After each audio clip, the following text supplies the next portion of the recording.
नमस्कार, स्वागत है आपका इंडिया न्यूज 28 में। ये बात करते हैं मध्य प्रदेश की कुछ खास खबरों की।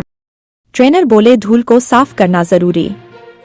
रायसेन के डायट भवन में प्राचार्यों का प्रशिक्षण चल रहा है। पूरे जिले से 1742 प्राचार्यों को यह प्रशिक्षण दिया जा रहा है। प्रशिक्षण का 7वां चरण है। रोजाना 200 प्राचार्य जिले से अलग अलग ब्लॉकों से आते हैं और प्रशिक्षण पाते हैं। ट्रेनर संजीव जैन ने बताया कि 500 रुपए प्रति प्राचार्य पर खर्च किया जा रहा है। इस ट्रेनिंग का उद्देश्य यह है कि प्राचार्य अपने स्कूलों में जाएं और वहां बच्चों के बीच में उचित सामंजस्य बैठाएं। इंडिया न्यूज 28 के लिए ब्यूरो चीफ राकेश जैन की रिपोर्ट। डाइट में प्रधान अध्यापक लीडरशिप प्रशिक्षण है 5 दिवसीय। क्या उद्देश्य है इसका?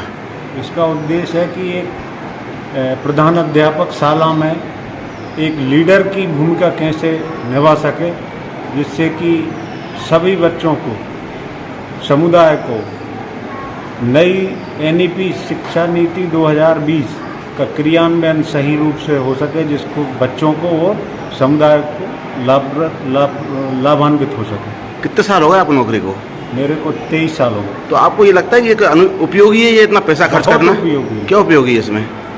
जैसे जैसे हमारी शिक्षा नीति में समय पर जो बदलाव होते हैं, उन चीज़ों से प्रधानाध्यापक को अपडेट करना, प्रधानाध्यापक अपने शाला में ये नई शिक्षा नीति में क्या नए प्रावधान हुए हैं उससे अपने बच्चों को, अपने स्टाफ को लाभान्वित कराना, इसलिए बहुत नितांत आवश्यक है। क्या नाम है आपका? ओम प्रकाश धाकड़। कहाँ से आए आप?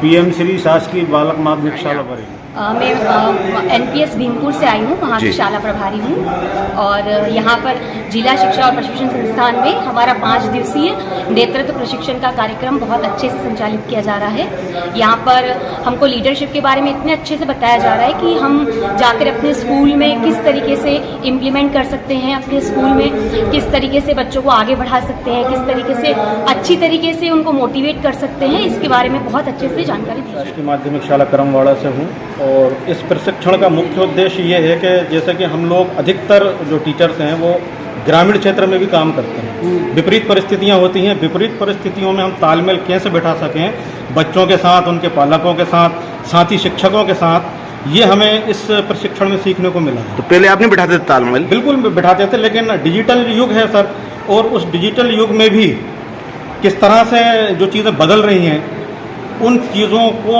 यहाँ मालूम करके और हम अपने कार्य क्षेत्र में जहाँ हम संचालन कर रहे हैं शाला का, वहाँ हम उस चीज़ को संचालित कर सकें, ये हमें सिखाया जा रहा है। प्राथमिक शाला मेहरागांव खुर्द। क्या सीखा आपने?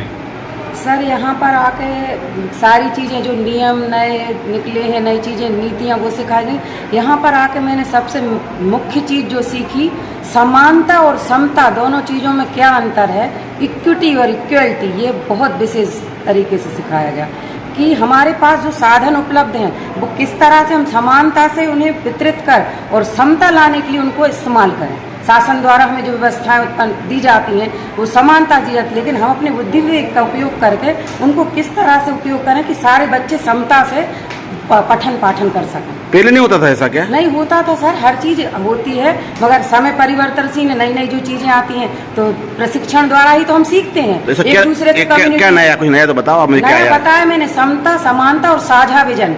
ये तो पहले ही होता था मैडम, सबको नहीं होता था सर, लेकिन बहुत विस्तार पूर्वक नए तरीके से चर्चा की गई। क्या नाम है आपका? नेहा पाठक। कहाँ से आई हैं? मेहरागांव खुर्द बरेली। टीचर ले रहे हैं ट्रेनिंग? ये पूरे ज़िले से 1742 टीचर्स को, जो हेडमास्टर्स हैं, उनको हमें ट्रेनिंग देनी है। अभी 7वां चरण हमारा चल रहा है। प्रत्येक चरण में हम 200 टीचर्स को यहाँ बुलाते हैं, जिससे कि पूरे 1742 जो हमारे हेडमास्टर हैं वो 15 जून तक उनका प्रशिक्षण पूरा हो जाए। अच्छा, एक बात बताइए मुझे, एक टीचर पर कितना खर्चा आता होगा? एक टीचर्स पे वैसे तो जो नाम्स के हिसाब से दिए गए हैं 500 रुपये एक टीचर पे हमें खर्च करना होता है। उसी के हिसाब से इन लोगों को हमें भोजन की राशि इनके खाते में डालनी होती है, और यदि कोई यहाँ रुकते हैं तो उनकी रुकने की व्यवस्था यहाँ पे कराई जा रही होती है। आपको लगता है कितना पैसा खर्च करने के बाद इन टीचरों की इस उम्र में ये सिखाया जा रहा है कि बच्चों से आप कैसे बात करें?